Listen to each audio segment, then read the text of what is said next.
Right. Hi, everyone. I hope you're all doing well. If this is your first lecture of the series, welcome. It's great to have you here. If you've already sat um, other lectures, either during these holidays or previous holidays, welcome back. It's great to see you all again. My name is Amandi. I will be taking the lecture for how to ACE QCE today. Hopefully everyone watching is either I would say the best time to watch this lecture is probably going to be grade 11. Because we're going to go through all of the basics of QCE, which you guys are just kind of starting to get into with unit 1 and 2 now. If you are in grade 12, there will be some things that are helpful for the lecture, but most of it is going to be information that you probably know by now, I would say. And of course, I'm going to go through exam strategies and tips and tricks and, resources that you can use and things like that. But at this point in time, I'm fairly sure the grade 12s know what they're doing. As for, grade 11s or even grade 10s who are maybe going into grade 11 subjects soon, this is a really good lecture to watch. If you haven't already, I hope you have checked out any of the other lecture series that we've got during these holidays. It's a great way to get a little bit of a head start on the content that you're going to be doing in term 3. All of the lectures across the series are recorded, so you're watching a recorded version of the lecture, and you'll be able to flick back to any point in the lecture after the day that it's been streamed. So hang on to these links and things like that in case you want to do any revision going forward, or check back to any of the things that I may talk about. Just a little bit of housekeeping. If you have any questions throughout the lecture, either about the content that we're covering or just about, QCE, ATAR, grade 12, senior in general, let me know. I won't be answering them live on the stream, but I will be monitoring the chat, and I'll be able to give you a reply that way. So make a good use of that. If you have any questions about, I don't know, uni applications or work experience, let me know as well, and I'll try my best to answer. So without further ado, I've got a little bit of an introduction to give you all just about ATAR notes and what this series is going to give you. So all of us working at ATAR notes are previous students who are trying to create resources for current students of Queensland. Obviously, we've got tutors who come from all over Australia, but for you guys, every single one of the tutors who are currently working for QCE TuteSmart or ATAR notes are ATAR graduates. So I myself graduated in 2021, so 2 years ago now, and I've been tutoring ever since. So I knew the syllabus and I knew how the system sort of worked well enough when I was in grade 12, but through tutoring more students and just learning a little bit more about QCE, I've got a fairly good idea of the things that seem to work and the things that seem to not work, and also how the system sort of works in general. And it's a really good idea that you guys are able to sort of follow along with the system. I can give you, everything I know so far, but things are always going to change. So having a good foundation of what already exists is going to be really important for you guys.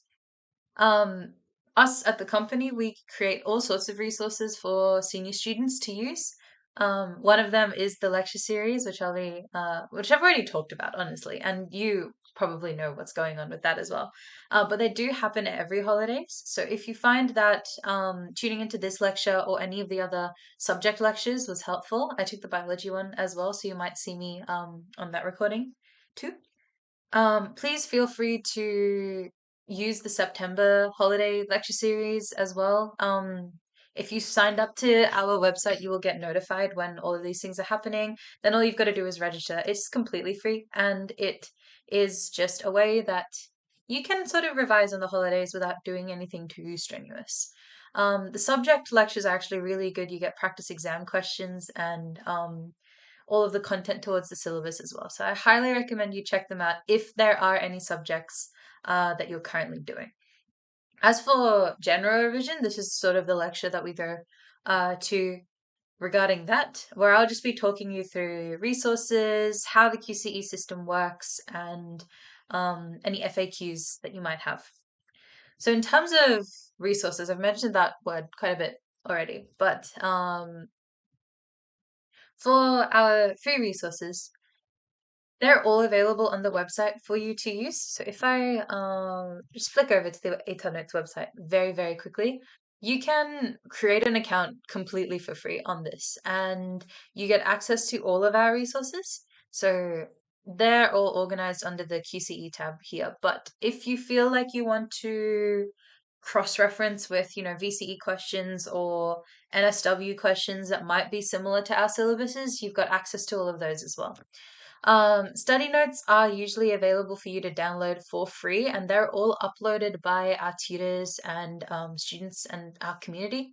On here, we've got, free study articles that are coming about that you can use, whether that be, guides to creative writing, essay writing, which should be the one that all of the English and Lit students would be interested in for the external.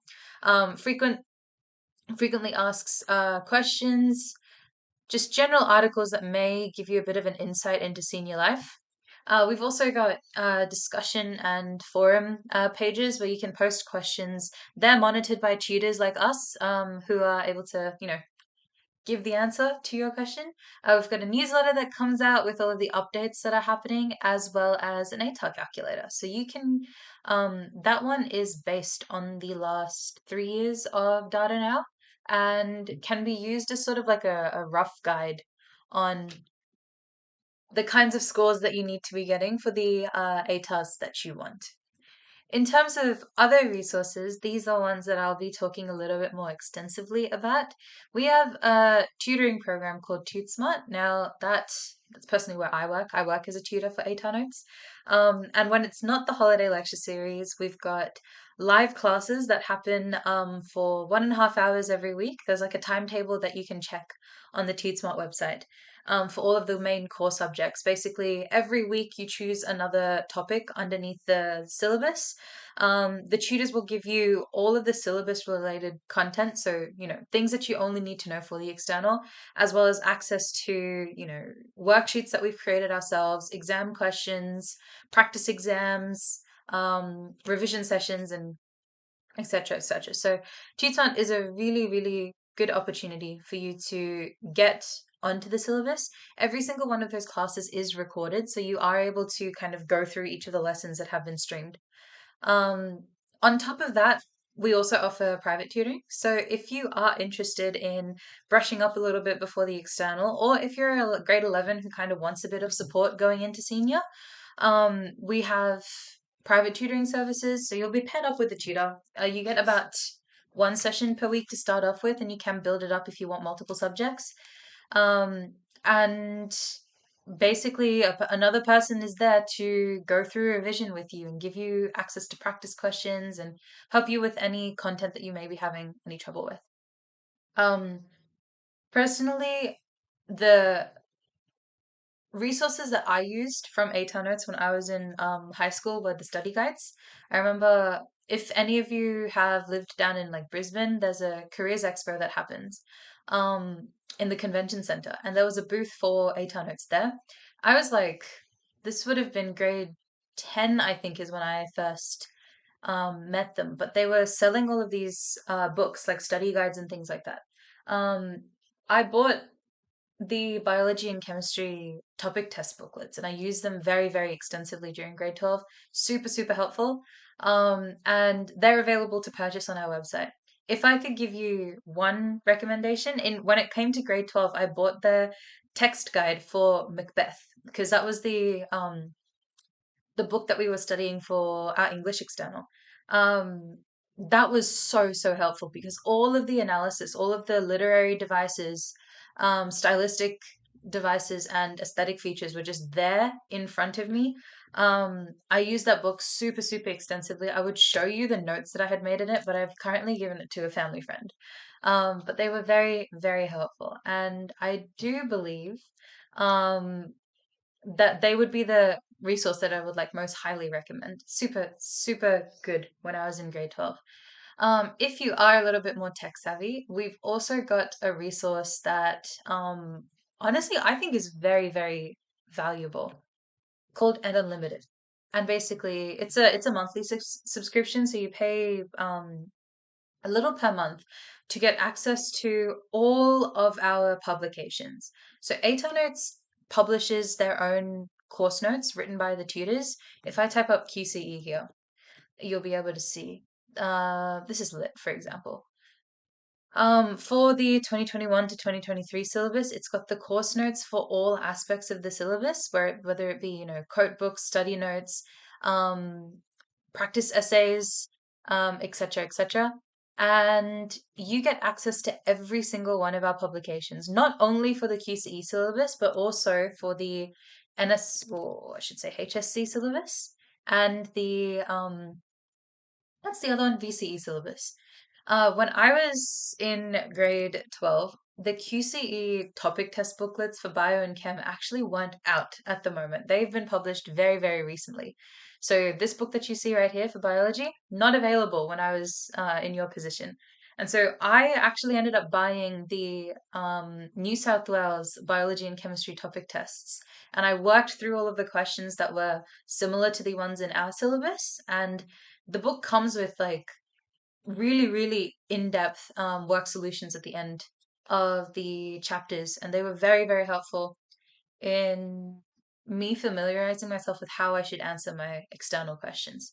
So this is really, really nice. In terms of the text guides, they're actually all available on Ed Unlimited as well. If I scroll down, the Macbeth one's like a lime green color. This literally saved my English external, which I was actually very happy with how I did that on as well. They come with practice essays in the back as well. Not um to sort of aid your revision and things like that. One other feature on Ed Unlimited is ATAR Notes has a little bit of a partnership with NEEP, which is a company that writes mock exams for schools to purchase. Now, usually they can be on the up end of $100 to purchase, but if you have an Ed Unlimited subscription, you actually get access to heaps of NEEP practice papers. If I type in QCE, I should be able to scroll down. Here we go. So, for example, chemistry units 3 and 4, you get an entire external practice paper.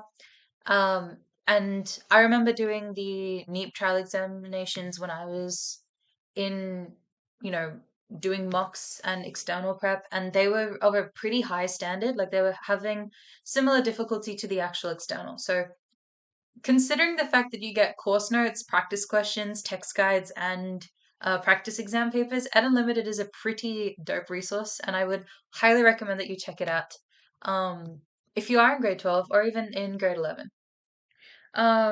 As for the rest of the lecture, basically what I'm going to be doing is going through as many of the core aspects of the QCE syllabus system as I can. Because we are still relatively new. I know we've been playing around with ATARs in Queensland for the past 3 years, but it it still seems like there's bits and pieces that are a little bit not well known amongst other people. So hopefully I can try and clear things up for you guys. Before we get into any of that though, I do want to introduce myself so you sort of know who I am. My name is Amandi. I am currently a second year uni student. I graduated from Ipswich Girls Grammar School in 2021, and my subject combination was biochem, methods specialist, English, and Japanese.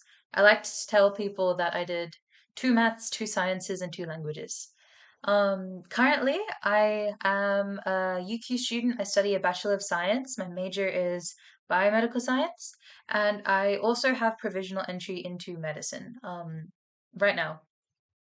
If there are any med curious people watching the stream right now, if you've got any questions about, applications, UCAT, I know most of the people sitting the UCAT would be sitting it very soon. So if you are a UCAT curious person, I wish you the best of luck. But if you have any questions relating to, my uni degree or uni applications as well, let me know and I can answer them. Uh, so please ask. there is a question box down below where you can ask all of those questions. I graduated with an ATAR of 99.40. And fun fact about me is I used to be in your position right now watching the ATAR Notes lecture series. And so it feels a bit, special to come back as a tutor. And it's one of the reasons why I applied to work here anyway, because they were very helpful. So now that we've got all of the housekeeping stuff done, here's the plan for today. What we're going to talk about first is just the change to the ATAR system. What does that actually mean in terms of you guys? If you are in grade 12 and you're listening along, this will be pretty self-explanatory to you. I'm then going to go through how the ATAR subject scores are sort of calculated and how they are scaled as well. So we're going to do a bit of scaling.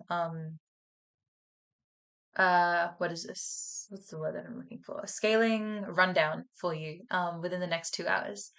I'm going to talk a little bit about course and career decisions, but the main part of the second half of the lecture is going to be top studies tips to actually get a good ATAR, and then resources that you can use for grade 12, or even grade 11 if you're one of the younger ones watching this lecture. So, in terms of ATAR, this is the story that we have so far. ATARs were first implemented in 2020, and if we think back to what was going on in that year, the first round of the system didn't really go exactly as planned. Because of the pandemic, one of the assessment pieces was scrapped from the syllabus completely, and so the weightings changed, and the scaling that came out was a little bit different to my year and then the year after me, or last year.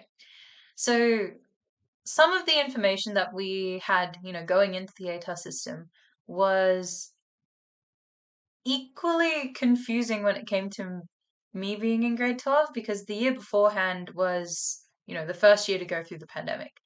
I think now things have settled out a little bit more, and students and teachers alike are more aware of what the system is. But the way that, ATARs were introduced to all of us, it would be like the new OP, and instead of your school's results or your grades results, in fact, impacting your final results, you were in control of everything, which is true. That is completely true. The only thing that is affecting the mark that you get at the end of senior year is your internal results and your external results, which is different to the OP because it was more of a scaled thing. To get an ATAR, you need to study either a combination of 5 general QCE subjects or 4 subjects and 1 applied subject. And we'll talk a little bit more about what that means later on. So ATARs are, here we go. In order to cope with the new system change, a lot of schools have introduced starting grade 11 or starting grade 12 earlier than the start of the year. So for me, I officially started Unit 3 or grade 12 work in the final term of grade 11. Some schools choose to take it a back entire semester, so you've just got more time to cover the syllabus. What this usually means is around the end of term 2 and about the start of term 3, all of you would have finished all of your school-based or internal assessments. So there's just more time for people to focus on the external exam, preparing for mocks, and trying to get exam preparation time maximized in the best way that they can.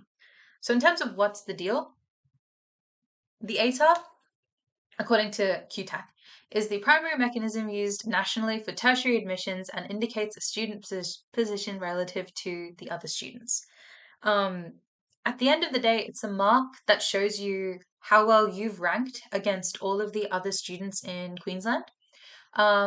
Universities will use it to admit you into their courses, but honestly, beyond that, it's kind of a useless number.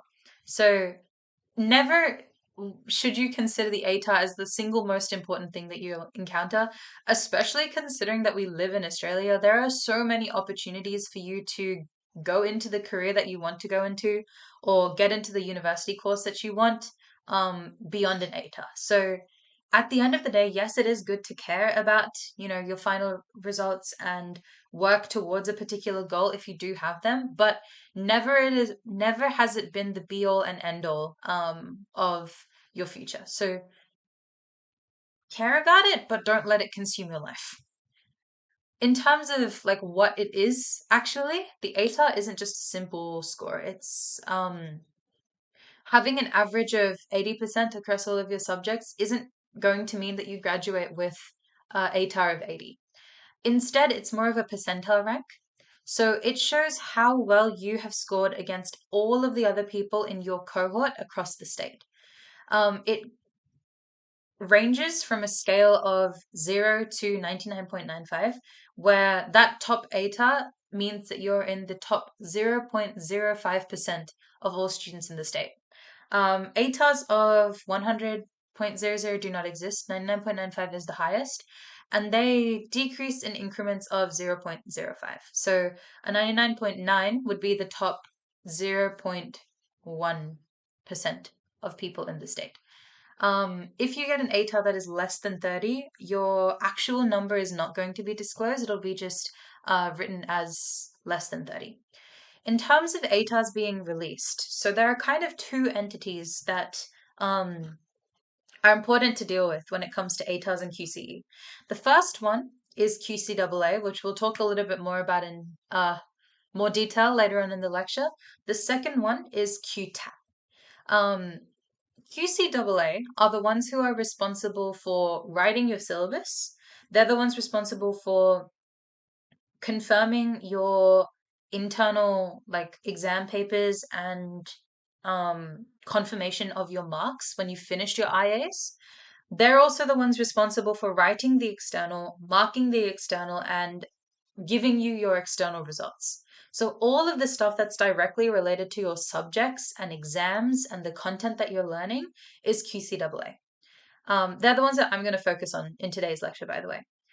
The second entity that you kind of deal with is QTAC. So QTAC receive all of your scores, all of your subject information from QCAA. They are the ones that end up calculating your ATAR. So they're the ones that do all of the scaling processes. They calculate your ATAR, and they are also the ones that look after uni applications. So all of your university preferences at the end of grade 12 will be submitted onto a QTAC application, and QTAC is the one that gives you the uni offers at the end of the year as well.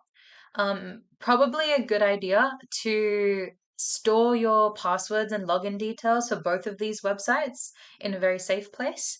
Something that was recommended to me when we were in grade 12 is to create a new email, like first name, last name, .student at Gmail, hotmail.com, outlook.com, that was specifically for all of your uni applications. So all of your emails regarding your subject scores or scholarship information or uni applications would go to one place, and you could have it all in one email, so you didn't have to sift through anything else. I actually did that. That was actually very helpful.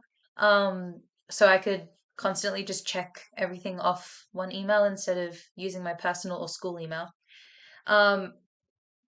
For any of these websites, both the QCE portal, the QCE portal and the QTAC applications, do not use your school email, because once you graduate from high school, that email will be deleted and you'll no longer have access to it. So you always have to use a personal email, number one. And number two, try and make it an email that's specific to all of this stuff going on, like a student email.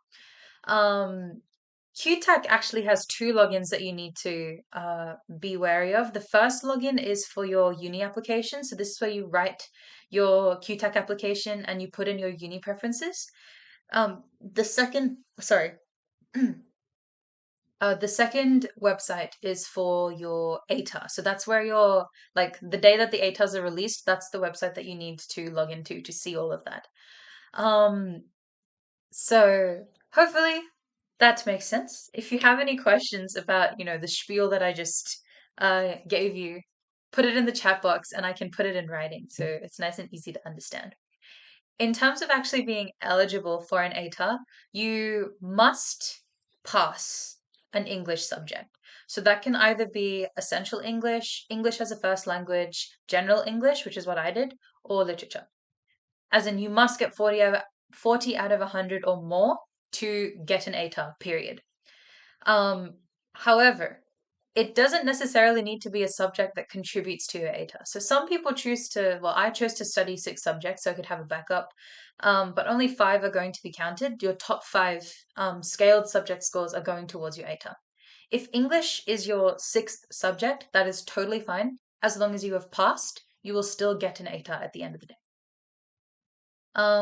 In terms of scaled, what that basically means is according to the competitiveness and difficulty of your subject, your score may either increase or decrease relative to people who have gotten the same score in different subjects. And after the scaling has completed, your top 5 will be selected and those will go towards your ATAR. So that combination could be 5 general subjects. So things like your maths, English, humanities, arts, music, drama, technologies, and anything sort of financial or business related are usually general subjects. Applied subjects, you have the option of sitting one of them and still being able to graduate with an ATAR.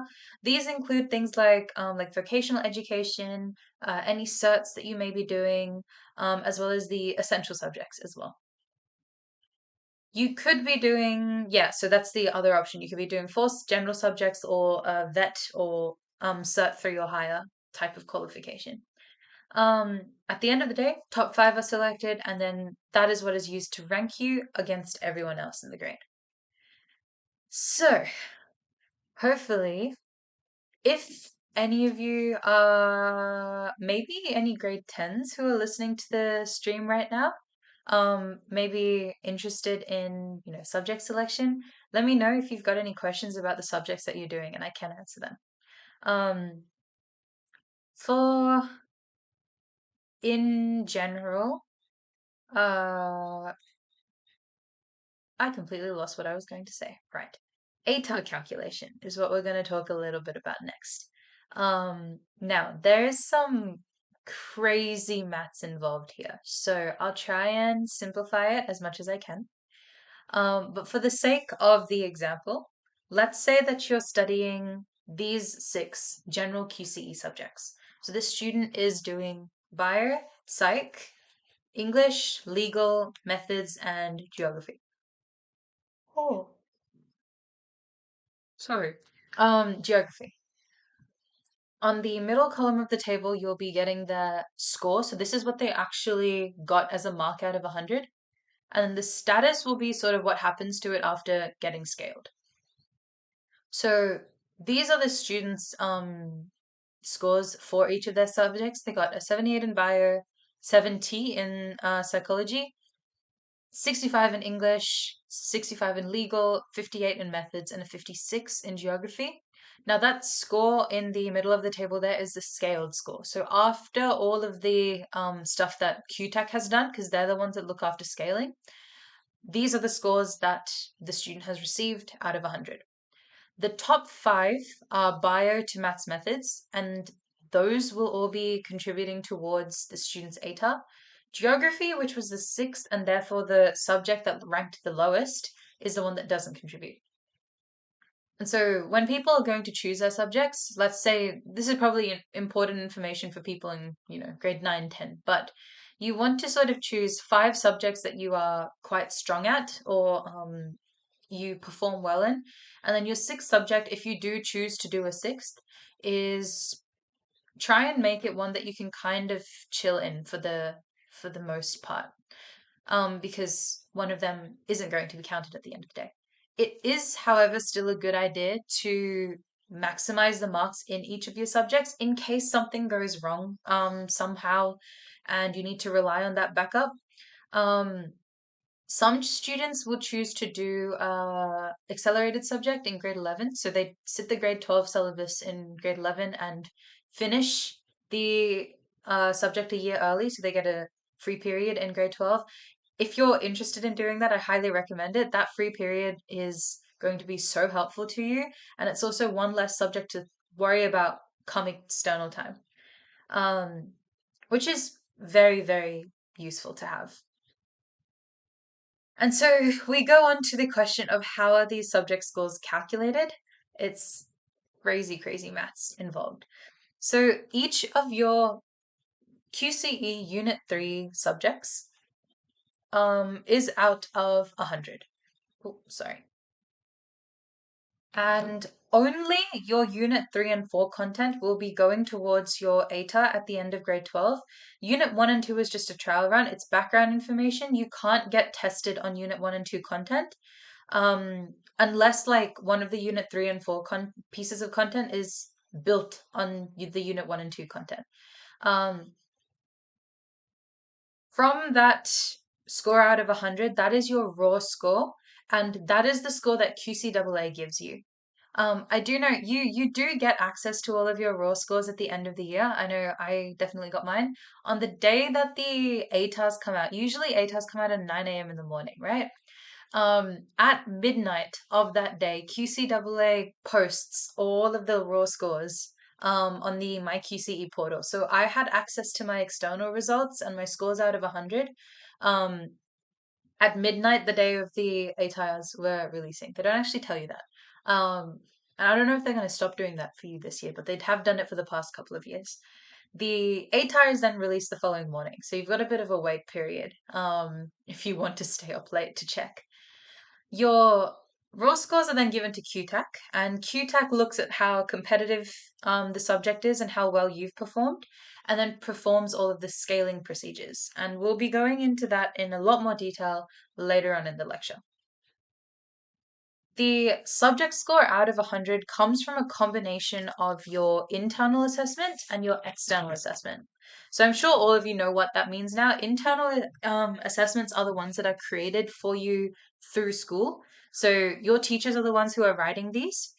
Just to make sure that everything is standardized, though, these internal assessments are sent to QCAA and moderated before coming back for you to sit in your exam. So every single school has to be checked that all of the internal assessments and like task sheets are of the same standard before being sent back to the school. If everything is okay, then you get to sit the exam, or write the assignment if it's a assignment, and then you will get marked. That mark is then sent back to QCAA for confirmation, where they check that the teacher hasn't marked too harshly or too leniently, and moderates all of the scores across Queensland. Those assessment pieces that are taken for confirmation are at random. And what we found is like if your piece gets sent to confirmation for one subject, there's actually a good chance that you're going to get another piece taken for another subject. And now that we're 3 years into the system, the amount of confirmation changes is usually quite low, which is good. But there always is that chance of your mark changing after confirmation occurs. The place where you can see if your mark has changed is the My QCE portal through the QCAA website, which we actually will go through later on. So in terms of general subjects, most of your general subjects that go towards your QCE will have 3 pieces of internal assessment. They can be a mixture of exams, assignments, and are worth about 10 to up to 35% of your grade. There is one more assessment at the end of the year, which is your external exam. That's the one that is created entirely by QCAA.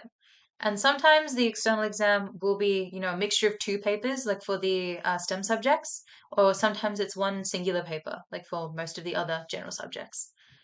In terms of maths and science, though, internal assessment costs 50% of your score out of 100, and the external makes up the other half. For all of your other subjects, internal assessment is worth 75% of your grade, and external assessment is worth 25% of your grade. The best tip that I can give you is try and maximize your internal assessments as much as you can, because they're the ones that you sort of have control over. They're the ones that your teacher has created. They can give you, revision sheets that are targeted towards the exam. You can get, drafted for assignments by your teacher, etc., etc. So putting in the work to get the best possible internal results that you can are going to guarantee that you're in a comfortable position come external time. And there's less sort of up in the air about what you can do in that external. So yeah, science subjects have a heavier weighting on exams. Right. So applied subjects are the second kind of subject type that you can do for ATA. Applied subjects are the ones that are suited to students who are primarily interested in pathways beyond secondary school that lead to vocational education and training and work.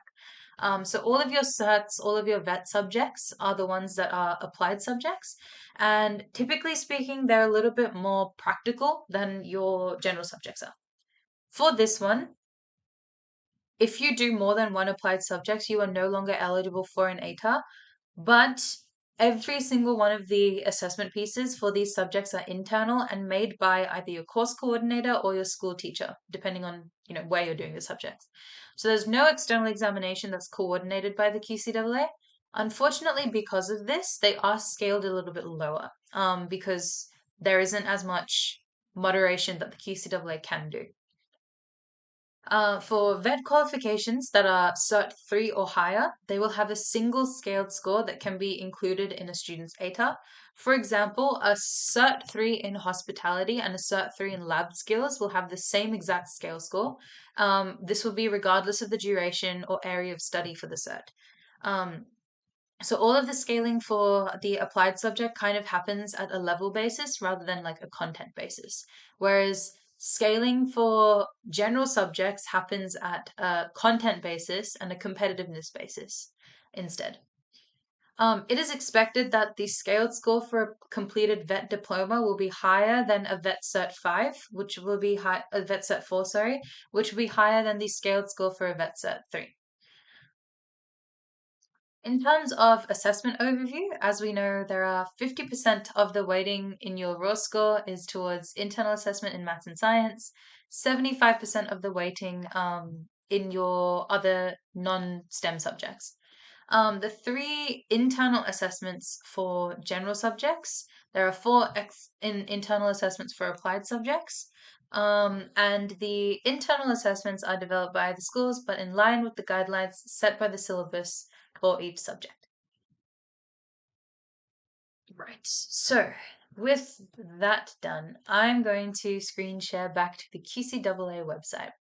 If you are in grade 12, you would be pretty familiar with this already, but I want to make sure that you know everything that sort of goes on in the on the website here.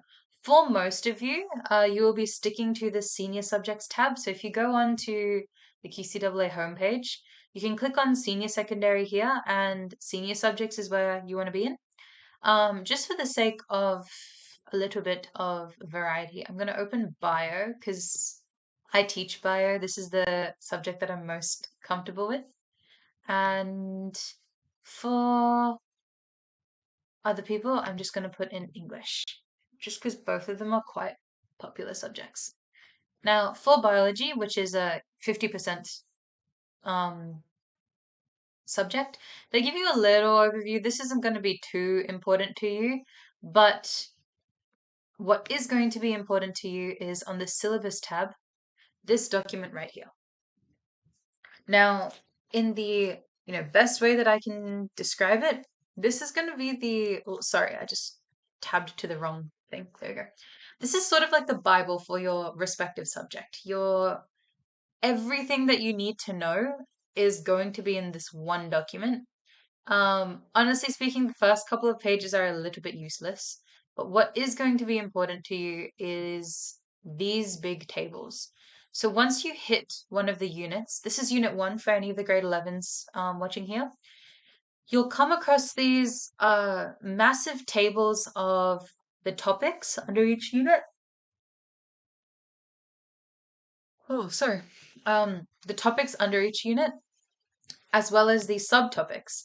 And what you get here are the subject matter dot points. These right here are what you need to be able to do for your external exam.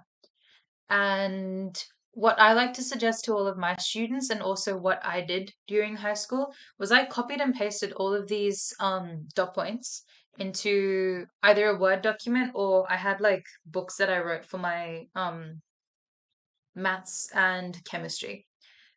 I would go through, like when I was doing revision for the externals, I would go through my textbook and go through all of my class notes and organize it all under each of the headings. So I think I can show you as an example. Maybe not. We'll see. Um, no. Okay. I'll have to fish it through my Google Drive, but that can be done later when we're going through exam study techniques. I would put all of my content, all of the diagrams, and maybe a couple of example questions under each of the dot points until it was this big document that had everything I needed to know. And I think that is the smartest way to go about doing the content-based subjects, so your maths and sciences and things. For your oh, oh, I'm so sorry. I don't know. I'm yawning so much. For each of the dot points, they start with a verb that is known as a cognitive verb. And basically, QCAA uses these with purpose. And every single one of these verbs has a particular way that you need to answer come external time. So with describe, the amount of detail that you need to give is a little bit less than with explain. With explain, you need to give like justification and reasoning. Whereas understand would just be like multiple choice, you just need to circle the correct answer. You don't need to know anything about um, the reasoning or like causes of the topic. Predict is you being able to use existing information to infer what will happen in the future, etc., etc.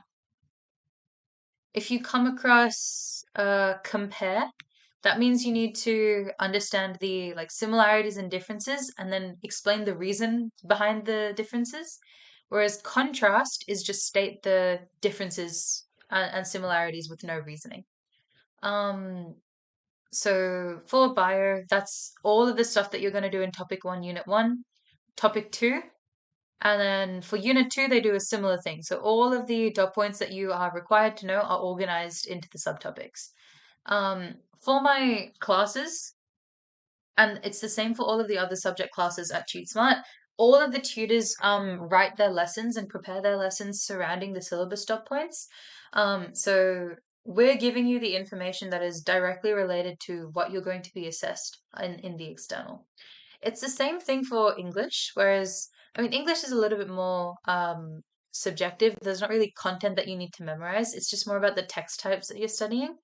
So if I go into unit one, you can see here that English in general. Now, if you want more info on the, English syllabus, I highly recommend you check out the lecture that is being given for the holiday.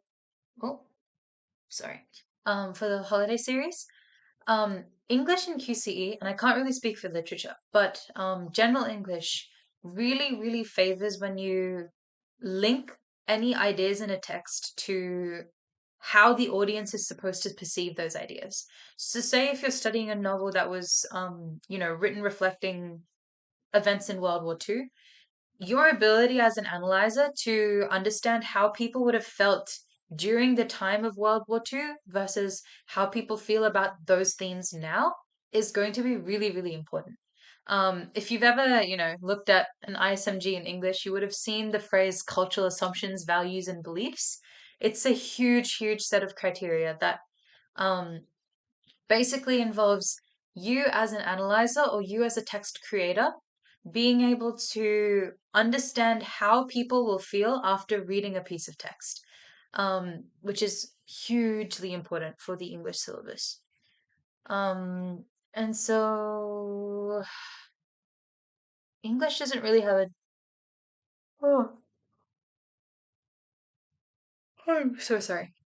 English, rather than having a table of all of the dot points, it's got a list of things that you need to get for your A grades your B grades, your C grades, and your D grades, etc., under each of the units.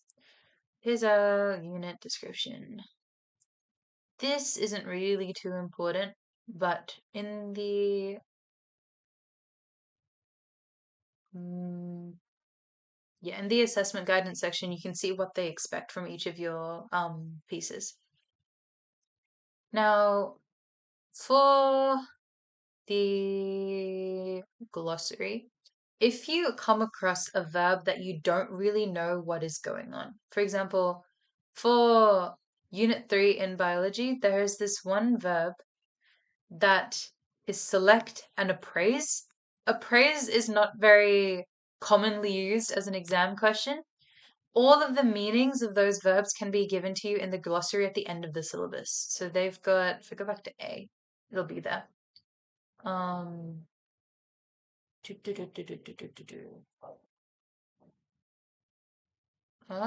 yeah, there we go. Appraise.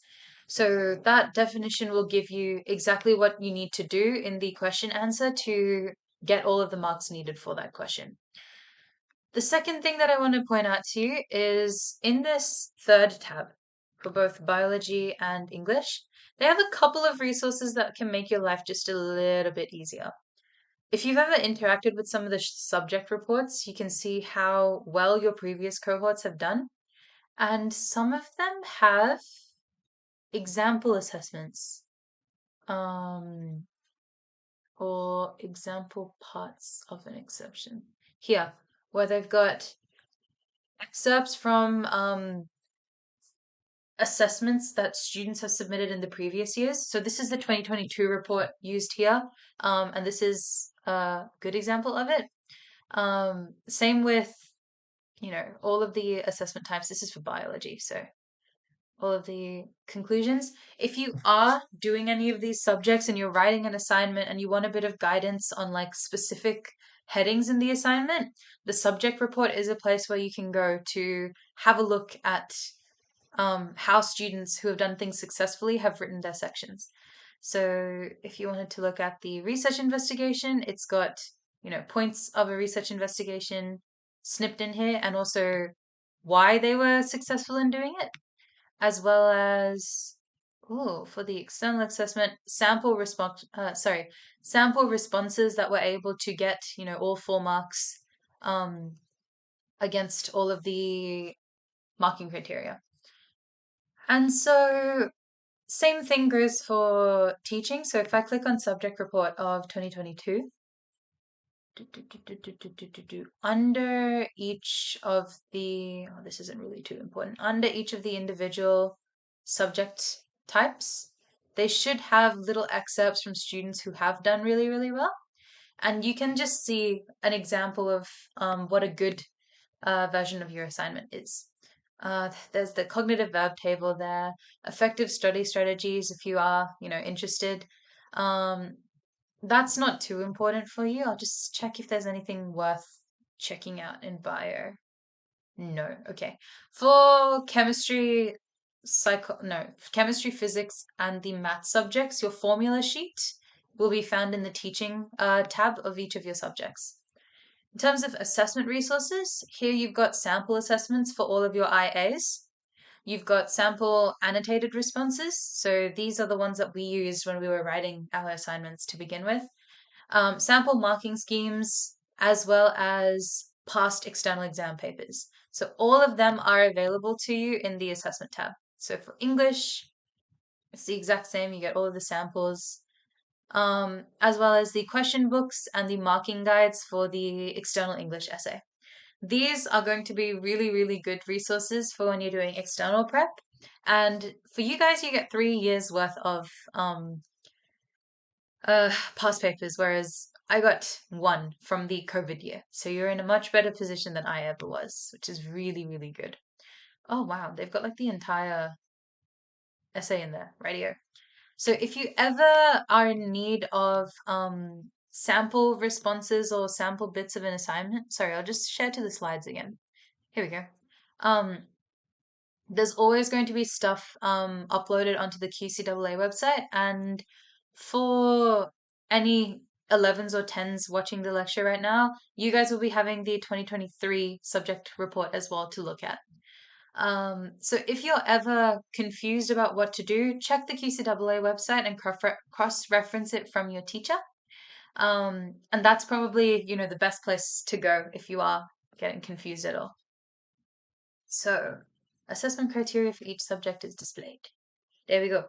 In terms of overview for assessment, all of your science subjects have the same 4 kinds of assessments across the board. For bio, psych, geology, so earth sciences, and chemistry and physics.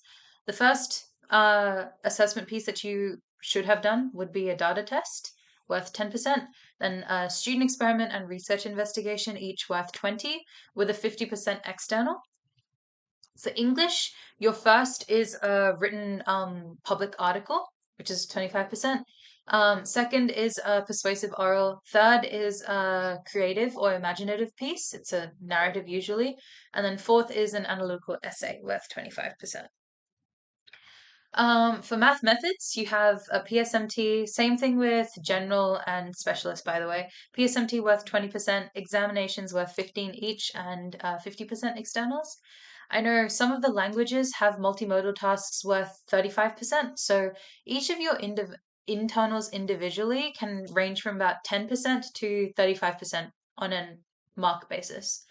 And they all come up and add 200. Sorry, I just got really scared. There's like kookaburras in the background, who just started squawking. I don't know if you can hear them, but that really scared me. Anyway, moving on from that. The key points is that both of your internal and external assessments are kind of weighted the same. So they're worth different amounts of marks, but 1 mark in the internal assessment is worth the same as 1 mark in the external. But after you gather your raw scores, they are judged against each other.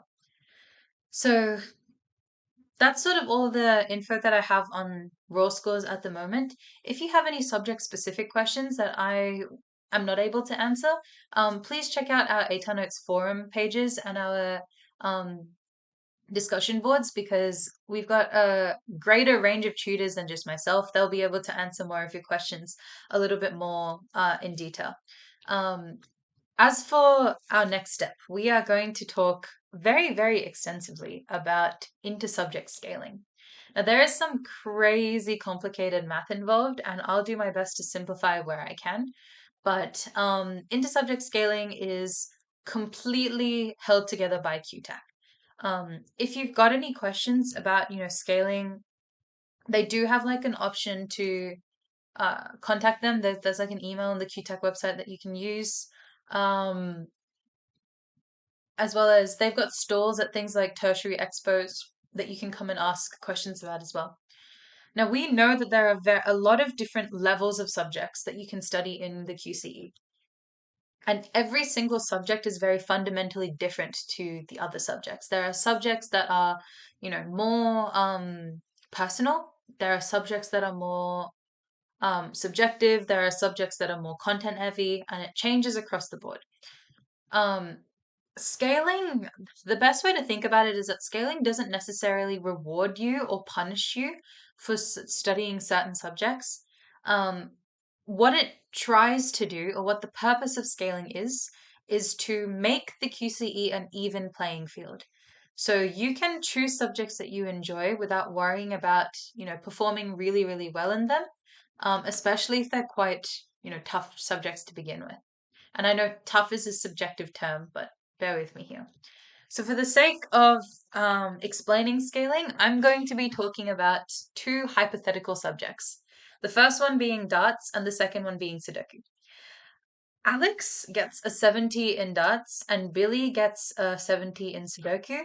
The question is, are these scores equally impressive? Out of 100, they are the same number, but competitive-wise, are they the same? We can't actually base this on whether the subject is harder or not, because that's a subjective thing. It changes depending on the person. Instead, you look at how competitive these subjects are, or overall, out of everybody studying these subjects, how are Alex and who's the other person? Billy comparing? And so to do this, you need to look at the context of the subject scores. Alex's 70 out of 100 in darts was the highest in the state.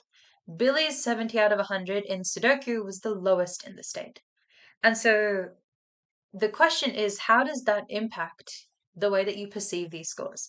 Suddenly, Alex's 70 seems a lot more impressive because he was able to outdo all of his other competitors, whereas Billy's literally the worst competitor from his cohort. So the perception changes a little bit. Oh, whoops. I clicked the wrong button on my plan subjects. Sorry, guys. Here.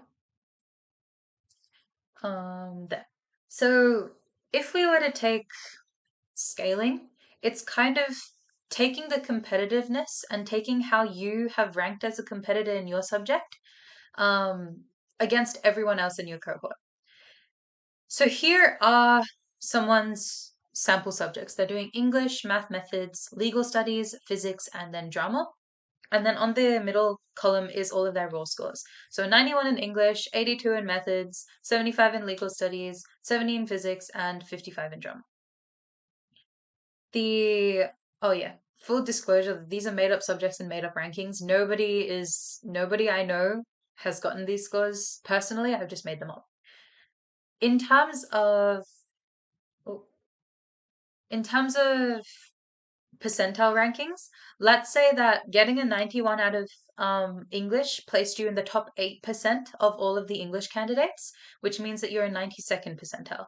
Math methods, if you got an 82 out of 100, you're in the top 15%, so that's an 85 of 85th percentile. Legal studies, you got a 75 out of 100, and you're in the top 72nd percentile. Physics, which is a 70 out of 100, is also the top 72nd percentile. So your performance in both of these subjects is the exact same relative to your cohort, even though your raw scores are actually different. And then for drama, a 55 out of 100 placed you in the top 51%.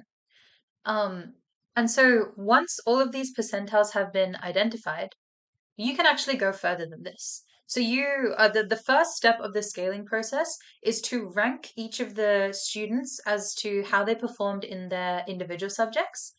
But what if it's easier to rank highly in some subjects compared to the other?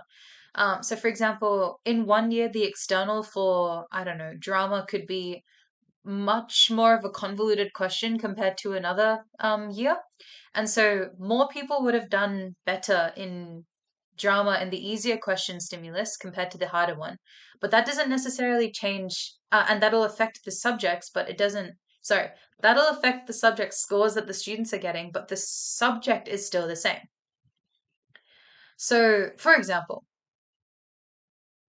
if you were to run a race, the ability for you to win a race in the Olympics is very much different to ranking first in a kids marathon.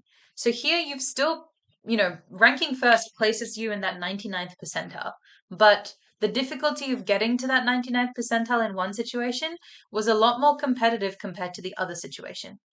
So even though the first step is looking at context, second step is ranking the subjects against each other using something called a polyrank. Now, the maths behind this is actually where it gets a bit insane. So I'll keep this bit simple. What this basically does is it takes all of your percentiles or like your new scores out of 100 for all of your main 5 subjects and compares all of the other people who are doing similar subjects to you and spits out a number that kind of shows where you exist on a scale of 1 to 100 compared to everyone else in your cohort. So, for all of the other students that might have gotten a 92 out of 100 in English, what kind of subjects were they doing and how are they performing in that? How are they going to be ranked? Polyrank kind of is like a really derivative or like really, really basic form of an ATAR. And That's not where it ends though. So the current poly rank for this person is a 74.4%. So compared to all of the other people who are doing similar subjects to that person, they're ranked in about the top 75%. Sorry, top 25% or the 75th percentile. So overall, all you need to know is that a poly rank provides an overall indication of each student's QCE performance. And then the poly rank becomes their new scaled score. You find the average poly rank of the students who achieved a certain score in a certain subject, and that becomes a new scaled score. So let's say that people who were doing drama, as an example, um, of every single person who got an 85 out of 100 in drama, their average poly rank was about 87, and so 87 out of 100 becomes the new scaled score for drama. So here you've got 74.4 as the poly rank that's being made for this person. And every person, average poly rank for every student in this state with a raw 91 in English was a 94.5%. And so you can see here, English is starting to scale up because that 91 out of 100 that the student had gotten was quite a competitive score. So compared to other subjects, it's probably going to be worth more than just a 91 out of 100, which is why it's gone up to that 94.5. So that whole poly ranking process changes all of the subject scores until a new poly rank is made. So basically, ATARs undergo this process of ranking your individual subject scores and then averaging them to a poly rank. And then that poly rank is used to rank all of your new subject scores and create a new poly rank. And it happens again and again and again in a cycle. So scaled scores create a poly rank, the poly rank creates new scaled scores. And the cycle repeats until your poly rank stays the same. And when that happens, you flatten out all of the poly ranks and you settle on final scaled subject scores that combine to something called a TEA or a tertiary entrance aggregate. So English, the raw score was 91 originally, but it ended up increasing to a 95.23. So it scaled up. Methods went from being an 82 to a 90. Legal studies a 75 to a 70. Physics 70 to a 75, or 76, I should say. Drama from 55 to 51.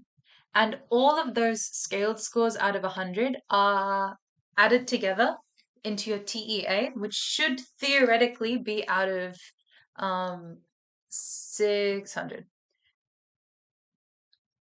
Those TEAs are then ranked against each other, so each person gets their own TEA.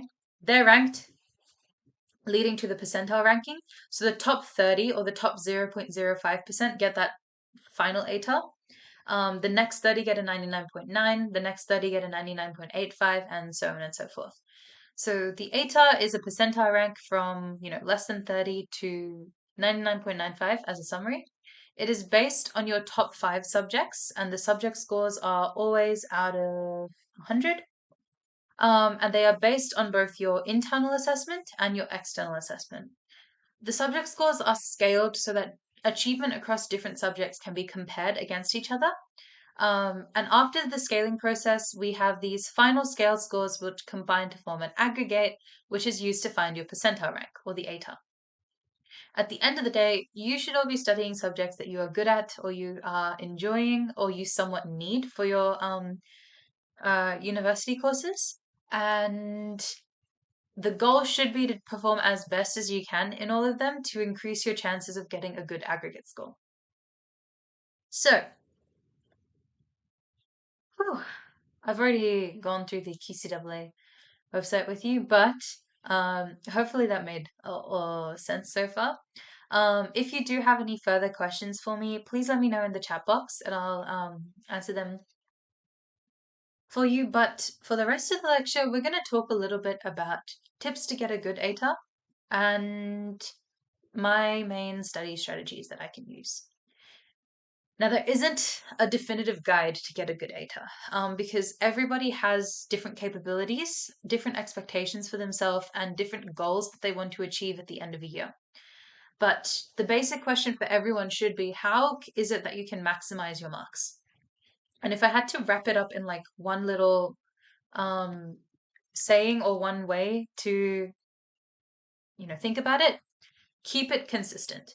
Don't think of the QCE as like a sprint that you need to cram for in the span of like a month or so. It's a marathon.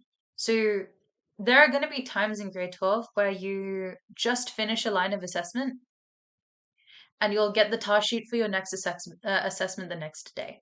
And it feels really, really mentally exhausting, and you can just feel the burnout kind of creeping up on you sometimes.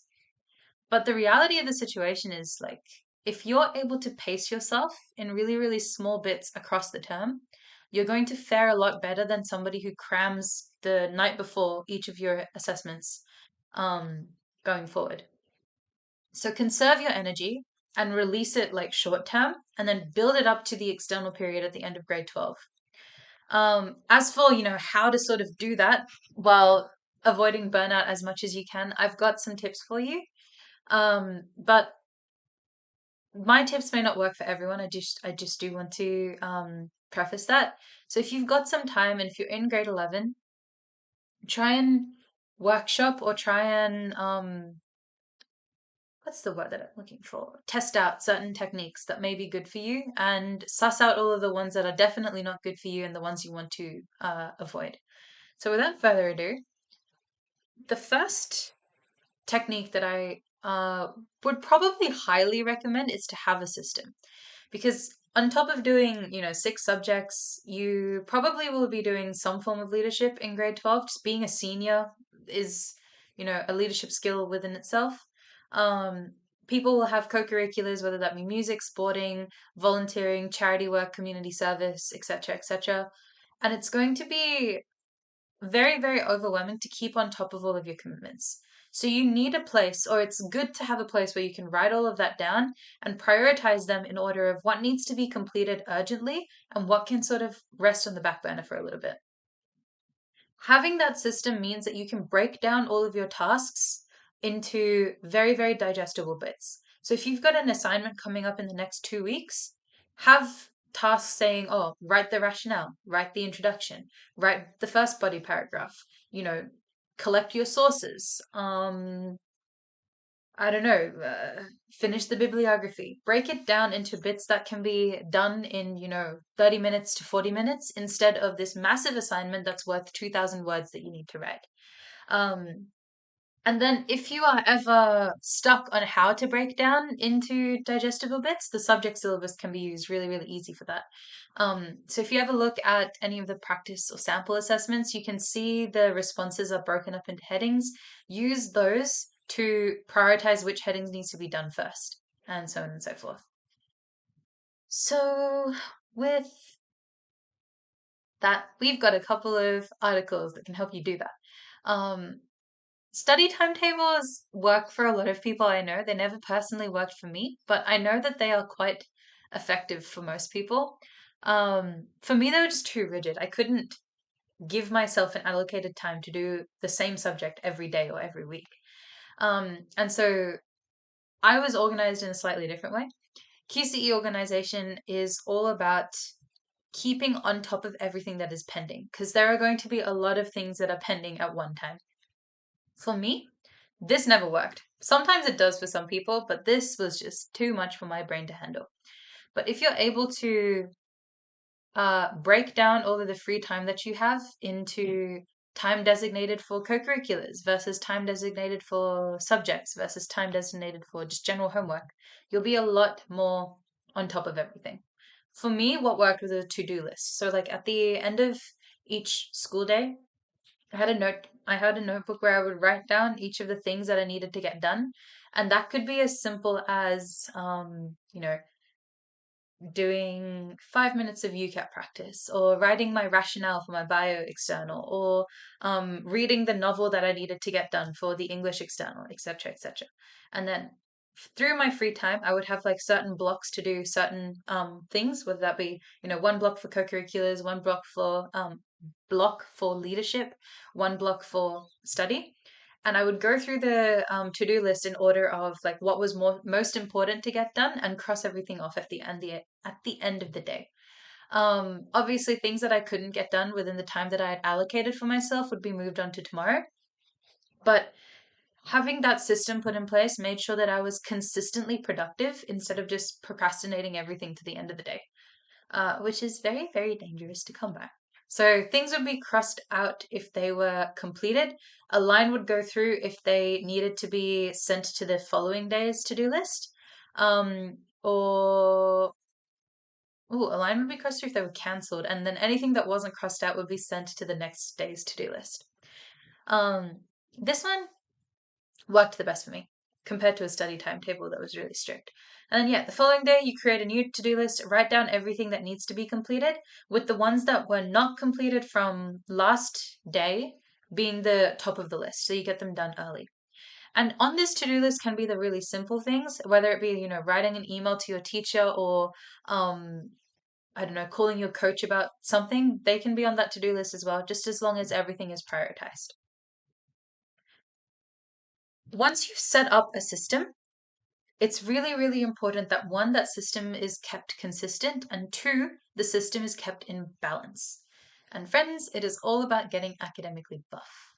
This whole system is very much a marathon. You need to be able to conserve your energy when it's not needed and use your energy when it is required. With most of you coming out of your IA3s at the moment, most of you, I feel like some people would be finished with their IA3s by now, would realize that this QCE game isn't just something that you can stretch on for years and years. I imagine, especially during this holiday, most of us are going to be feeling extremely burnt out, with the externals on the rise. It's really, really important that you get into a comfortable mindset during these holidays. So you're able to tack on another term of content as well as, mocks and externals and all of that fun stuff that comes with it. So whether that be involving the people around you to hold yourself accountable, let your family and friends know what your goals are and what your priorities are. That can help you be held accountable as well. Because if you run out of balance, you're going to struggle underneath the amount of content that you need to get through very, very quickly. And so sometimes that just meant changing things up for the sake of doing something new and getting my mindset out of like that stressed place. And sometimes that can just be like where you study. So I, for one, got really, really sick of studying at home during externals. I just couldn't concentrate. I was just too stressed out and my mind was just so distracted. And so I started going to the library with my friends. And to this day, I remember it was like the week of our biology mocks. Um, Me and two of my friends were sitting in one of the booths at our local library, and there was like a whiteboard there, and we were going through the entire process of DNA replication. And I had like tried to learn this last night, but it was just not going in. Could not remember how to do it for the life of me.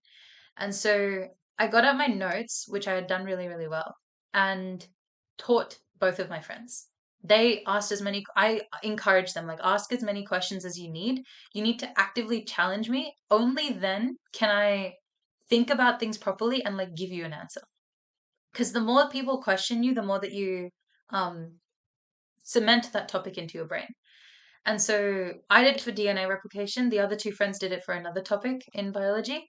And to this day, I know all of the steps of DNA replication off by heart. It's just something that's ingrained into my brain. Granted, it helps that I tutor biology for my job, but it was just a very, very effective place for me to study. And the two people that I was working with were also like productive to study with. And that's the most important thing, because study can be social, but also really, really procrastinating if it's with the wrong kind of people. Other options include going to just friends' houses, at school, outside. Sometimes I had friends go to local parks so they could get work done. It can be wherever you're comfortable doing it. However, on top of this, you need to be making sure that there's time in your life for your life to be living. Where like take off time for small sport, family, seeing friends, community commitments, etc., etc. Um, Even if it just means, FaceTiming your friends while coming home so you can just see social connection after. Um, Very much consider the QCE as a long game. And at the end of the day, you guys are very, very lucky because you're almost there, which can be as terrifying as it is exciting.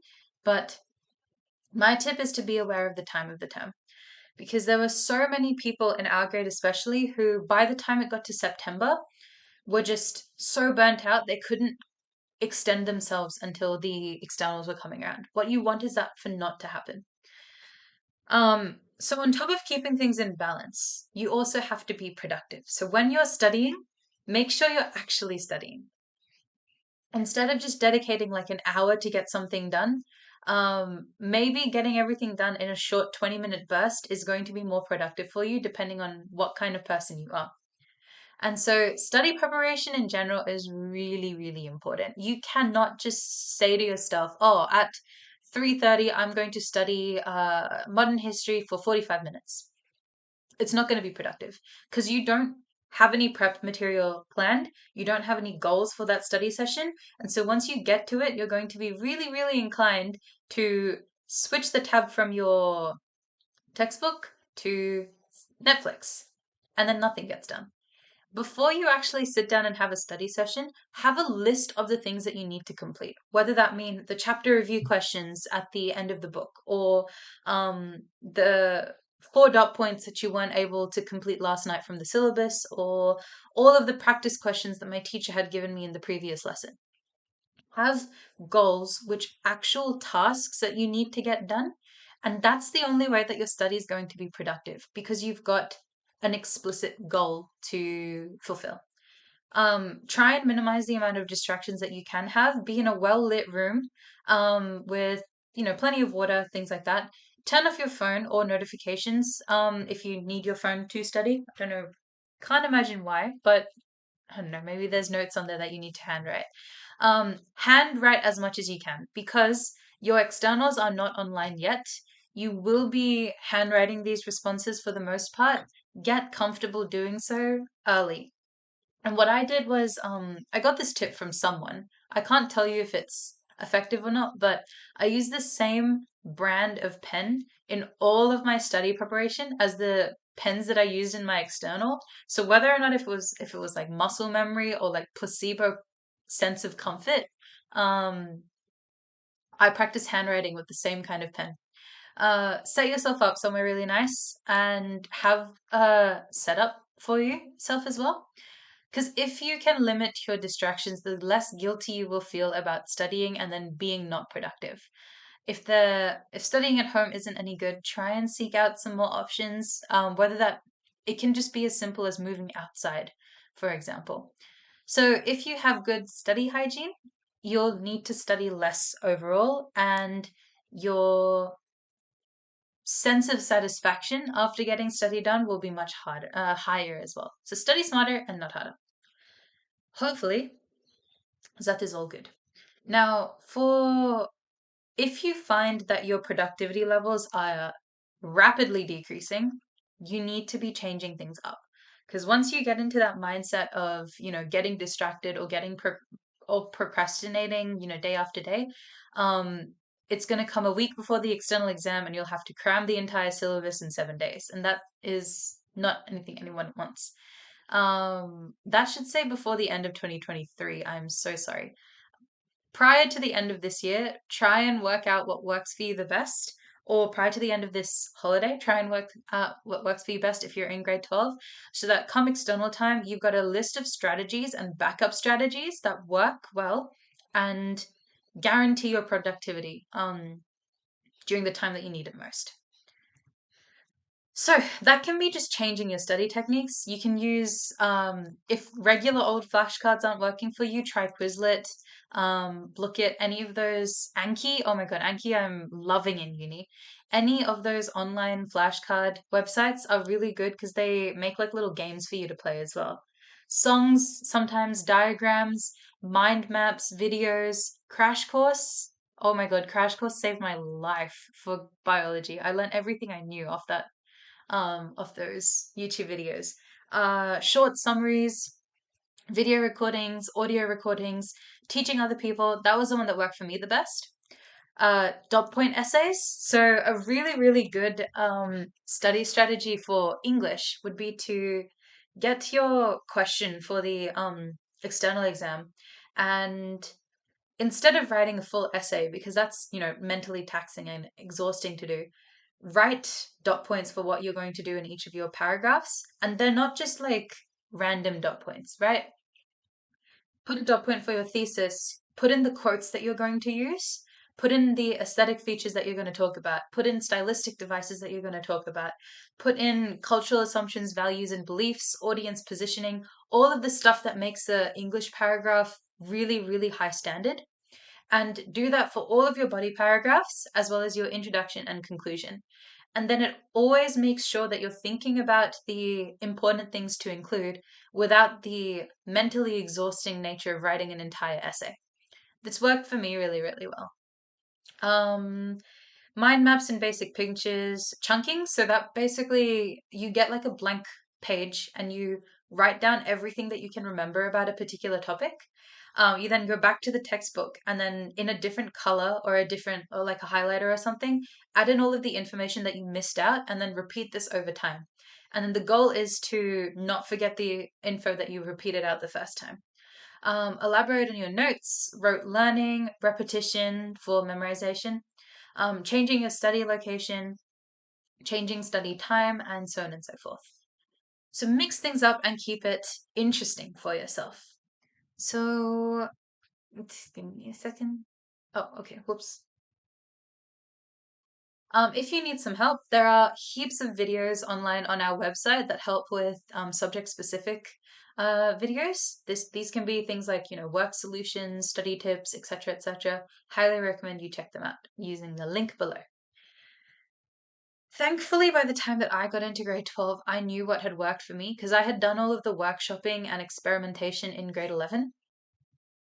And what that meant was for content heavy subjects, I would dumb it down. For, you know, DNA replication and protein synthesis, I would just memorize all of these little pictures for each of the steps, and then I could teach it to anybody that I knew.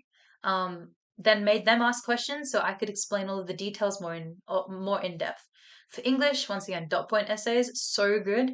And then if you do have people who are studying the same novel as you, pester them for feedback because parts of analysis that they may be able to see you might not have seen before, and then ask them to give you their essays as well to check. For maths and science as well, chemistry and physics, practice questions galore and timed practice exams, because that's going to prepare you best for what you're going to get in your external. Tip number 4 is do the small things really, really well. And if you're able to consistently get small tasks done, it's going to add up to a great amount of productivity. Realistically, everyone out there has similar access to school teachers, to textbooks, and to free resources. If you do small things well consistently, it adds up. So if you're feeling, too mentally exhausted and burnt out to do method study for, chapter revision, maybe make a summary sheet of all of the calculator instructions for that particular topic, and then learn how to use the calculator so that tech active becomes really, really quick. In the end, that's not a very taxing thing to do. You're just searching up things on a calculator and writing them down in one place. But it's going to be a small step that improves your productivity a lot when it comes to your actual external prep. And the net gain is something that adds up over time. And that is what gives you the advantage over other students. So making sure that you're mentally healthy by staying hydrated, having good posture, an extra 5 minutes of study, or an extra 5 minutes of break time, depending on how exhausted you are, paying attention in class and interacting with your teacher, and having good health and hygiene habits are going to give you that extra edge, even if they seem insignificant in the long run. Lastly, make use of the resources that are available to you. So I've gone through all of the features of the QCAA website. Make sure that you interact with all of the other websites that are available to you as well. I know artofsmart.com has QCAA specific information on there. Super, super good. Facebook groups for each of your QCE subjects let you have access to resources and questions by other students, which are also very, very helpful. Ask your teachers if they've got any extra resources or worksheets that they can give you. Usually they're quite nice about it and will upload them onto, Teams or OneNote pages or Google Classrooms. And be as collaborative as you can, because the more that you give to other students, the more they're willing to give you back.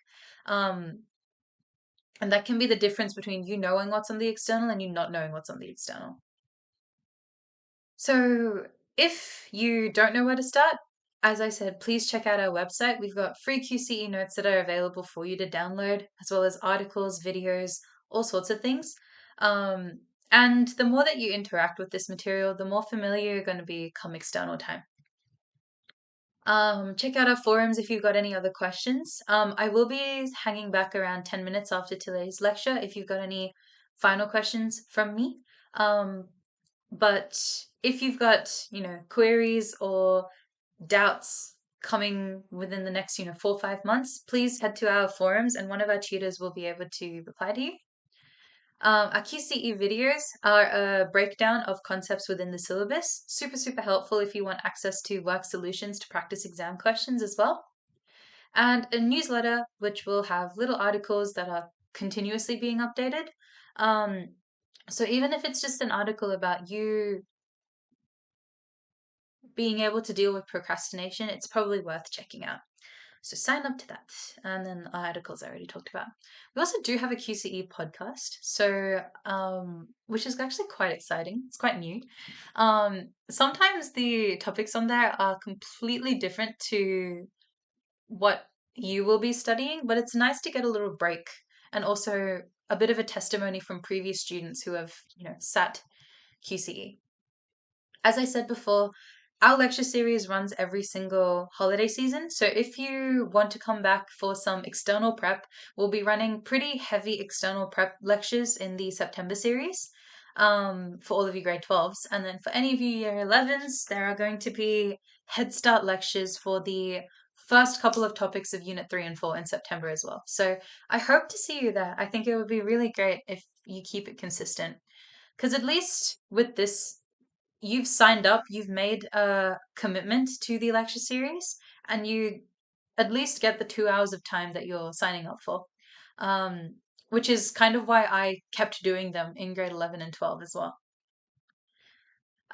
Just as a summary, please feel free to interact with any of our resources. If you go to atarnotes.com/shop, you get all access to our paper like study guides.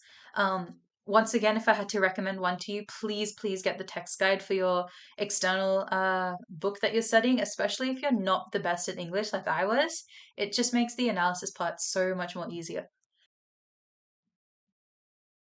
Oops, I don't know what happened there. Hold on. Okay. Hopefully the slides are back up. Yes. We're gonna act like nothing happened. But yeah, as I was saying, so much easier. You guys are very lucky to have the course guides in the actual QCE editions. I remember having to sift through, oh, sorry. I remember having to sift through all of the um New South Wales and the Victorian ones, and I would look at all of the questions and see whether there were questions that would align to our syllabus as well, and I would pick and choose them. Something that me and my friends did. This is kind of unrelated to the QC study guides, but it's more just on questions in general. We got this like what all of these worksheets for methods from our teacher, and we had like printed them out into a big booklet. And the thing was like 25 pages long, I kid you not. And me and a friend, we were like, well, there's no point in doing 25 pages worth of questions in one sitting because it's daunting and we were all burnt out at the time. So we took the booklet, and luckily it wasn't double-sided or else this would never have worked. We cut up each of the practice questions and we like made them into like individual study cards. So whenever you would do a practice session, you would, and these are like complex, familiar, complex, unfamiliar questions, right? They weren't just, formulas. And we would put them all into like a little deck. And whenever we would do a study session together, we would just choose 5 cards randomly, and each of them had like a different card on there. Probably a less paper wasting way of doing that would be to get a bunch of practice questions from your textbook, snip them, and then put into Anki or Quizlet or something like that so that it's randomized, and then choose like 10 questions per day, or I don't know, 15 questions per day when it's closer to exam time. So your practice is consistent, but you're also playing around with like different topics and things. Obviously, the topic test books are really, really good, and all of the solutions in the back of them, they're created by students who have gone through the same syllabus as you. So they're people like me who are trained to, look at the marking guides and understand how they work.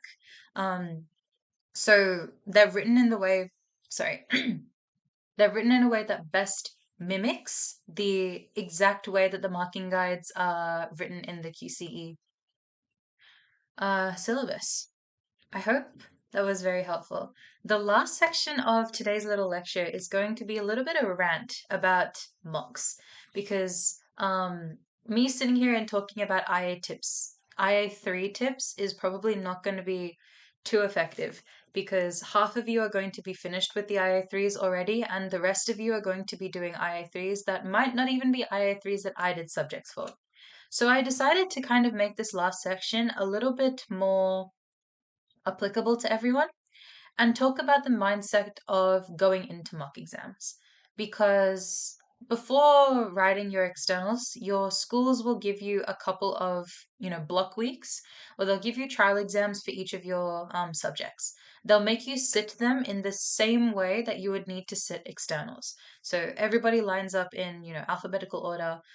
You go into an exam hall, whether that be, a classroom that's put into an exam setup or your actual school hall with exam desks and things like that. Your calculators will be reset at the start of each exam. Your equipment will be checked before going in. Everything will be a trial of what the real externals are like. And this is a great chance for you to familiarize yourself with the externals without the pressure of needing to do well. And it isn't really, don't get me wrong, it is very important to take your mocks seriously. But if you are stressing about your, mock exam results and not caring about them, it's kind of going to set you up badly for your externals. So take them, what I say to my students is take them semi-seriously. Use them as the opportunity to familiarize yourself with the exam environment and also the topics that you want to be focusing on. By now, for all of those people in grade 12, the 2023 external exam timetable has been released. And so that you'd be able to plan your weeks of study accordingly. I hope that most of you don't have too many exams, shuffled together, and you don't have an exam in every week of the external block. But I mean, at the end of the day, there's not much we can do about that external exam. That's made by the QCEE. Um, don't always think, like I know all of you have your exam timetables now, don't always think that prioritizing the closer exams is the best way to go about it. Because there are always going to be subjects that are more challenging and more difficult compared to others. And so the best way that you can go about it is prioritize your subjects in order of which exams you have first and also what topics you're struggling with the most. Those are the two things that you should be focusing on. And then cross them off as you go and move on to the easier and later exams towards the end of your study. Once again, please make sure that your study is consistent and it reflects the difficulty and level of the subject. For example, if you're sitting down to do a session for math methods, and like this is approaching the end of term 3, by the way. And you sit down and do 1 hour of, simple familiar questions from the start of the textbook. You're not going to be doing anything in your favor. By the time like push gets to shove and you're approaching externals, you want to be doing like timed practice on complex familiar questions, complex unfamiliar questions, working through work solutions of really difficult questions, interacting with marking guides, and as much exam exposure as you possibly can. So that's what I mean by reflects the difficulty level of a subject. I think that's really important as well. And so for the rest of the session, I'm going to go through sort of how I would approach revision, I guess. For you guys, once you finish your IA3s, there'll probably be a couple of lessons left in school where you brush up on some of the topics that still need to be covered in the end of Unit 4. Grade 11s, this is where you bank all of this information and revisit it next year when you're actually going through this. This part is for the grade 12s. Now, I like to think of external study to sort of happen in two, maybe three different blocks. The first block is revision of your notes. So you're interacting with your textbook, your school notes, and the syllabus to make sure that you have all of the content and you have learnt all of the content that you need. This is where I think the syllabus is actually a really, really good checklist. So whether that be for languages, learning all of your vocabulary and brushing up on your sentence patterns. For the sciences, it could be going through your textbook and making sure that you've got the content for each chapter and you know how to perform all of the calculations. Same for the math subjects. For arts and music subjects, it's making sure that you're aware of exactly what's going to be assessed on the external and the kinds of things that you need to put into your responses. So for English, like brushing up on your like context of a piece. I remember when we were doing Macbeth, the first thing that we did in class before even reading the book was brushing up on social norms in 17th century England and religious beliefs and societal norms and all of that, the great chain of being and the natural order and all of that. Brush up on all of those basic concepts first and make sure that you have a really, really good understanding. Once that is established, you go on to the second phase, which is practice questions. And the first thing that you should do is practice questions with your notes assisted. So you're practicing like writing the correct answer and cross-checking that your answer is correct at the same time. You can do this with, simple familiar questions. You can do this with, essays and creative pieces as well. Whether that be like in the context of English again, because I think it's the most applicable subject. Get your external essay question, identify like the theme and then brainstorm your three arguments. Then look through your book, extract quotes, look through your notes, extract like aesthetic features that you can use or stylistic devices you can use, like put in all of the cultural assumptions, values, and beliefs into like a practice paragraph. And the next phase onto like the practice section of your mock preparation needs to come from you doing that same thing, but this time unassisted. So for maths and science, that means doing questions without, notes, only using your formula sheet and calculator. For English, it means creating all of these essays off the top of your head, memorizing quotes by writing them down. For languages, it could be off the top of your head, choosing a particular topic and then writing like an extended response question to it. Um, where you're actively challenging your memory and using as many different topics from Unit 3 and 4 as you can. It's a little bit of a dangerous thing that people get into is they start focusing on all of the topics that they have too much difficulty with and they don't focus on the ones that they kind of know. And so suddenly you're learning something that's really hard and then you go and try and do the easy questions and you're unable to do them because you've been focusing on the hard stuff this entire time. Those easy marks are named that way because of a reason. Don't make silly mistakes or be forgetful when the marks that you can be getting really, really easily are right there for you.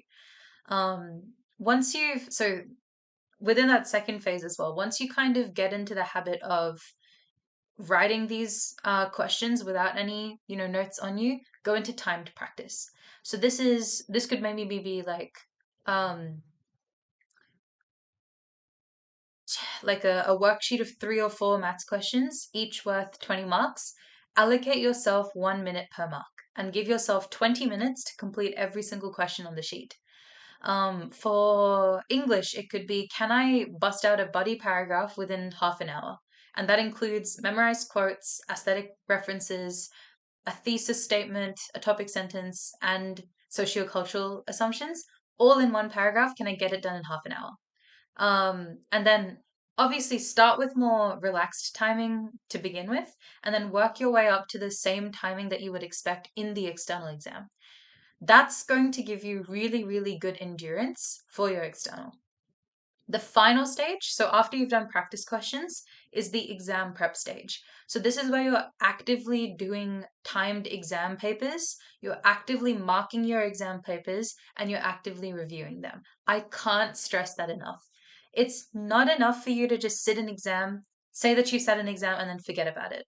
The exam, half of the time dedicated to doing a practice exam should be marking the paper and retrying the questions that you got wrong, or rewriting your response based on the EAMG to make it better. I strongly suggest if your external is like a written task, so I know drama, music, um, art, English, literature will all have, essay style questions. Try and ask your not tutor, your teacher for feedback.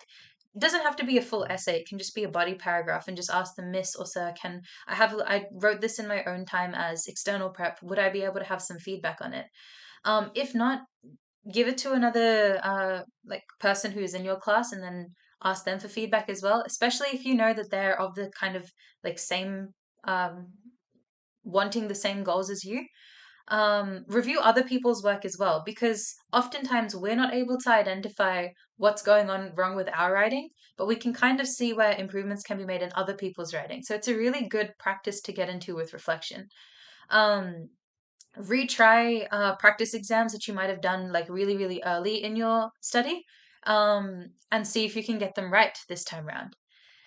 Once you start doing, practice exams and reviewing them, build yourself up to timed practice exams. And once you get comfortable with that, that's probably going to put you in the best position for external prep.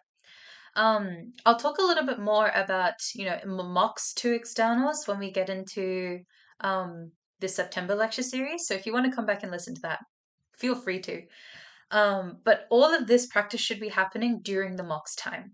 By the time you get to your mock exams, you should not be 100% smack bang ready to tackle externals, because you've got another like 3-4 weeks to go.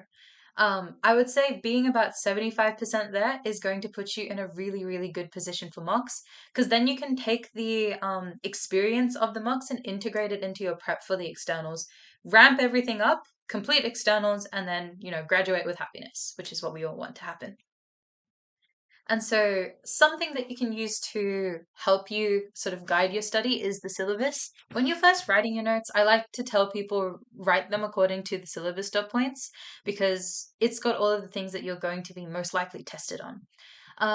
Another thing, in particularly in the maths and science syllabus documents, this guidance section sometimes has like little extra bits of information that are important for you to know as well. So don't forget to interact with that as well. Um, for the Another example of how to use the syllabus is all of the math syllabi have all of the formulas that you need to know. Go through your textbook, and then in one session, if I'm going to do like integration techniques, choose one question from each of the dot points and then mark them all at the end. And then you've just covered everything within that topic. The next day, come back and do a separate question from each one of those topics. And then it just makes sure that your study is super well covered and you're not just focusing down on one topic, like hyper fixating on one topic. Which is what we want, which is not what we want for the external. Another example of what I did is for Japanese. In our syllabi, they've got these massive tables of all of the grammar patterns that we needed to know and all of the kanji or like scripts that we needed to know. I made flashcards for all of the kanji, and I would do them like intermittently between my practice, just to make sure that like all of these scripts were the ones that could come up on my external. So if I knew all of them, then I would be covered for the external, right? As for the grammar patterns, I would often sit down and I would try and write a single sentence using each of the grammar patterns. I started off with like letting myself look at all of my vocab lists. So I had all of the words that I could choose open, and then I transitioned into writing all of the sentences myself. It just meant that when I was doing my actual extended response, like the writing task in the exam, I wasn't just using the same grammar patterns over and over and over again, because I had practiced using the full variety of the patterns that we were allowed to use. And obviously, the more variety that you can use in your writing across all of the written subjects, the better your response is going to be. Um, So hopefully that is useful to you guys. I hope it isn't too repetitive. I'm trying to just make a, like, this is the thing that helped me the most using the syllabus because it was kind of the only guidance that we had. Um, if you have access to things like, Atomi,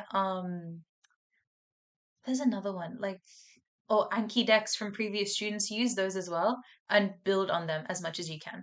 Because the more that you interact with questions and the more that you interact with content, the less of a surprise the external is going to be. And that's what I tell to all of my students. I think I've already mentioned it in this lecture.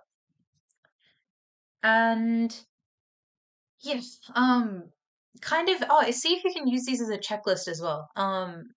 At the end of the day, if you've covered all of your bases, you're putting yourself in the best preparation for your external. And now we're going to go into like that transition between the review stage and the practice stage. So once you've interacted with all of the content and you've revised everything that you've learned, um, slowly start to transition to practice questions. Now, unfortunately, some of these textbooks are still the very first edition of their publishing, so they're not super accurate to the actual external questions now, particularly with the sciences, is what I've noticed. So if you can, hop onto like Facebook groups or see if you can get Google Drives from older students who might have copies of other textbooks from the same subject. So you can get a wider variety of practice questions to choose from. If that doesn't work, usually teachers have access to a greater database of textbooks as well. So if you send your teacher a little email saying, "Hey miss, like, do you think you can give me some extra practice questions from this topic?" Or like for a humanities subject, be like, "Oh, are there any other writing prompts that you've got for this topic in Unit 3?" Send them an email, and usually they have some resources or questions that they can flick over to you if they haven't done already. Other things that you could potentially do is write your own questions and share them around with people, particularly ones that you found really, really challenging to do in your practice. If you copy down the same kind of question and change the numbers a little bit, um, try and get the question right and then give it to a friend to see if they can get it right as well and compare answers. That's actually a really, really good way of learning for the external. I had a friend who was super, super good at maths. He made his own practice exams. He straight up wrote them by himself. He would look at like the mocks papers that his teachers had given him and the ones in the QCAA website, and he just wrote a 28 question paper, which was decently difficult as well. He ended up doing very, very well in maths. So it seems to be a technique that works for most people, and is definitely something that you could consider doing. I'm not saying write your own practice exams, but thinking of questions that could come up on the external with, altered numbers and altered sentence structures is a way that you can practice as well. All right. Personally, this is my favorite study technique. I use this even in uni. It's probably one of the only things that has worked for me. Um, Bit of a background to this. Prior to learning about Pomodoro, I was a huge procrastinator because what I would do is at the start of all of my study sessions, I used to write like a study timetable, and it would be like 1 hour of science study. And I would get to the hour and open up my textbook and look at all of the chapters that we had done in the week. And it would be like 3 chapters worth of content. And I would be like, well, what do I do? And I would just sit and do the practice questions at the back of the chapter. And yeah, it helped. It was good revision and whatnot, but it wasn't super effective because I would just be sitting there for 60 minutes looking at the same 3 chapters every time. And then the moment that I got distracted or I had finished a chapter, I would just slack off for 10 minutes and then come back. Pomodoro technique is a really, really structured revision plan where number one, you pick a task and it has to be specific.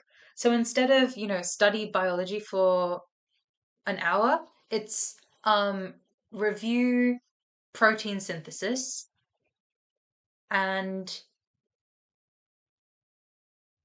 recognize review protein synthesis in terms of transcription and translation.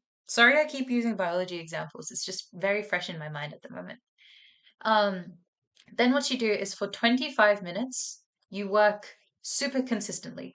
You review all of the content, try and see if there are any practice questions that you can do, and um, focus on that topic for a 25-minute burst. Then, once that 25 minutes is done, give yourself a 5-minute break. Within the 5-minute break, you can either, reflect on whether or not you need more practice on the same topic or pick a new task to do. So sometimes I would move on from one 25-minute block of biology to one 25-minute block of maths to one 25-minute block of Japanese. And you would do 3 to 4 blocks. And at the end, you would give yourself a longer 15 to 30-minute break. It just means that your brain is focusing on a short-term goal instead of a long-term thing for an hour. And you would not believe how much your productivity improves from this technique. Sometimes you can even use your technique for like more low key things. So once, I think it was over the June holidays as well, I wanted a break from all of the UCAT practice that I was doing. So I did a Pomodoro where in the first 25 minutes, I went through my maths textbook and wrote down all of my calculator functions. The second 25 minutes, I went through my Japanese textbook and wrote down all of the kanji that I needed to know for the next term. The following 25 minutes, I went through biology and I went through all of the definitions that I needed to know. And then I took a break. And it was super, super brainless because the entire time I was just copying down things from my textbook. I wasn't learning things like super, difficult. I wasn't doing questions. But those little things make up that foundation for when I am ready to do questions and it's like time for me to study properly. The foundation is there and it's strong and it's solid. And that's what I would recommend if you're facing severe burnout, if anything. So please use Pomodoro technique. There are like Google extensions, Chrome extensions, Edge extensions that you can get that do Pomodoro technique automatically. So all of the timers just run one after another and you don't even need to do anything yourself. Super, super productive. And it's one that I use into uni to this day. So I find it effective and hopefully you guys do too. All right. If you are also like me and you spend a lot of time procrastinating with websites, this Edge extension like literally saved my grade 12 Forest. And I have it on my phone, I have it on my Google Chrome, I have it on everything. It's beautiful because you set this timer on your Chrome extension and it disables you from going on any other website. Like you have to stay focused on the thing that you are doing. No Netflix, no YouTube, no Instagram, Snapchat, etc. It is just pure productivity. And then if you are able to do that successfully, you get a tree and it adds to your garden and is the most satisfying thing when you show your forest to all of your other people and there's just beautiful trees everywhere. Uh, it's just like a very self-indulgent thing for me, but it really did help with my procrastination because it was just that like instant gratification, instant satisfaction as soon as I finished the Pomodoro. So if I was feeling really, really deadbeat and exhausted, I would combine the Pomodoro with a forest session and have that 25-minute timer so that by the end of the Pomodoro technique, after doing like 4 rounds of it, you get 4 trees. And my forest would be 4 trees bigger, which honestly, like, what more do you need in your life? Procrastination really did help. I understand that sometimes this doesn't work for people, and that is completely fine. Maybe there's just something, um, maybe at the end of every session, you just need to give yourself a reward of some type, whether that be, 5 minutes on the Switch or a chance to get something from the kitchen. You go outside. I don't know what will work for you, but there needs to be something that can reset your brain so you're ready for a productive session and that you don't just keep putting everything off until the last minute. All right, in terms of what to actually do in the mocks, make a note of your timing and know your vocabularies really well. For maths and science, be aware of the differences of how you feel in multiple choice compared to short response and paper 1 and paper 2. Humanities, keep all of your papers organized on the desks because you guys are going to get booklets of sources, writing paper, working paper, etc., etc. Timing for writing each segment of your essay, and write down a small list of important key dates to remember the historical context for history subjects if you want something to memorize. for languages, pay really close attention for what language you're supposed to write the response in. I remember for Japanese once, we got this mock exam where the first couple of questions are usually responses that you have to write in English, but this mock exam was like write your response in Japanese, and about three people did it properly in the exam. So make sure you note down what language they're asking you to answer in. Use the same equipment for the mocks as you would for actual externals. So that's why I said like I use the same pens and writing equipment that I used for like my revision, my mock exams, and my actual externals. And also just be respectful to the teachers who are marking your mocks too. They are putting in effort to, give you feedback. If you give at least dot points in each of your answers, they'll be able to give you some kind of feedback. And hopefully that concludes the oh sorry that concludes the main things. Just don't be studying the wrong way. So if you include all of these tips that we've talked about thus far, you should be setting yourself up in a really good position for the external exams. So key skills from this lecture: have a system and keep it balanced. When you study, ensure that it's productive and use some of those techniques to make sure that they are productive. Do the small things really well and do the small things consistently. Use what is available to you and make use of all the resources that you have. And so that's it from me. I hope that was a productive lecture for all of you. If you've got any questions, I'll sit around and answer them from the chat box. But if not, best of luck for all of you guys with your QCE journey. If you do come around the next September, I look forward to seeing you guys again. But other than that, good luck everyone, and I'll see you next time.